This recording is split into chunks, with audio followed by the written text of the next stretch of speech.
इस वीडियो में बताई गई इंफॉर्मेशन और डिटेल्स मात्र एक काल्पनिकता है। इसका रियल शो से कोई लेना देना नहीं है और इसकी स्टोरी और डिटेल सिर्फ फैन मेड है। तो इसीलिए इस वीडियो को केवल अपने एंटरटेनमेंट पर्पस के लिए देखें और वीडियो का अगर रियल वर्ल्ड से कोई भी मेल जोल होता है तो ये मात्र एक कोइंसिडेंस होगा।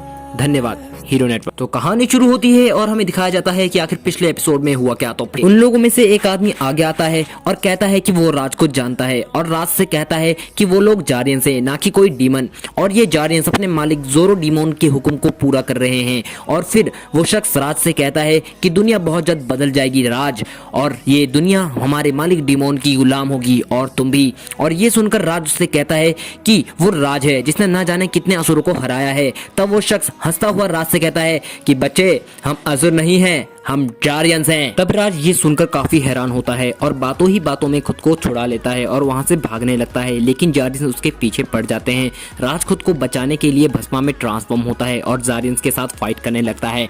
और जारियंस को हराने के बाद राज मीरा और बाला को छुड़ा लेता है, लेकिन जारियंस का कमांडर भस्मा से फाइट करने वहां पर आ जाता है और वो भस्मा को डिफीट भी कर देता है। राज उस जारियन कमांडर की स्ट्रेंथ को देखकर काफी ज्यादा हैरान था, लेकिन राज किसी तरह से कमांडर को चकमा देकर वहां से भाग जाता है। राज के भागने के बाद कमांडर काफी गुस्से में कहता है कि राज, तुम भाग सकते हो लेकिन अब छुप नहीं सकते। राज, मीरा और बाला भागते भागते एक पुराने एयरबेस में पहुंचते हैं जहां पर हाल ही में बहुत ज्यादा डिस्ट्रक्शन फैल चुकी थी।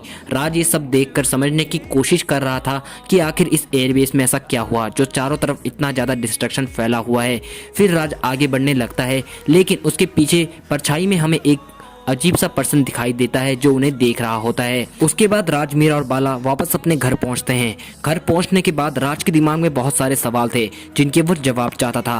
राज कभी मीरा से पूछता है तो कभी बाला से। वो पूछता है कि आखिर क्या हुआ, वो लोग कौन थे और क्या बोल रहे थे। तीनों बहुत ज्यादा परेशान थे और राज बहुत ज्यादा परेशान था अपने पापा को लेकर कि आखिर वो है। वो तीनों ये सोच ही रहे थे कि अचानक वहाँ पर गुरु सत्यवचन आते ही राज से कहते हैं कि उसे तैयार होना होगा, एक बहुत बड़ी जंग शुरू होने वाली है।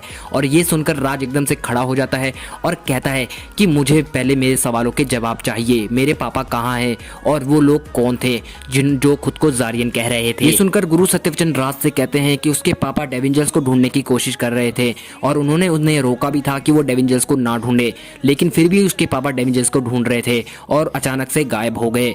डेविंजर्स असल में 7 हैं और उन्हें सप्तऋषि भी कहा जाता है। डेविंजर्स इज यूनिवर्स के गॉड है, वो यूनिवर्स को क्रिएट कर सकते हैं, डिस्ट्रॉय कर सकते हैं, और तो और उनके पास इतनी पावर है कि वो पल भर में ही किसी को भी खत्म कर सकते हैं। डेविंजर्स असल में गॉड नहीं है, वो इस यूनिवर्स के मैनेजर्स हैं जो इस सब को मैनेज करते हैं, और उनसे पावरफुल भी कोई है जिसके बारे में किसी को भी नहीं पता। और ये डेविंजर्स असल में बहुत ज्यादा शक्तिशाली होते हैं। गुरु सत्यवचन ने इतना ही कहा था कि राज ने उन्हें कहा कि मुझे सिर्फ मेरे पापा से मतलब है और मुझे नहीं जानना कि ये डेविंजर कौन है और क्या कर सकते हैं। मुझे सिर्फ इतना बताइए कि मेरे डैड कहाँ हैं और मैं उन्हें कैसे खोजूं। सीन चेंज होता है और हमें दिखाया जाता है कि डीमन और कमांडर बात कर रहे होते हैं। कमांडर डीमन को बताता है कि राज हमने पकड़ लिया था लेकिन वो किसी तरह से भाग गया। फिर उसका मालिक डीमन उससे कहता है कि हमें राज से कोई मतलब नहीं, उसकी डिवाइन बेल्ट मुझे कभी नहीं हरा सकती और ये जो ब्रह्मांड है वो अब बहुत जल्द ही मेरे पैरों तलों कुचला जाएगा और मुझे रोकने वाला यहाँ कोई भी नहीं है।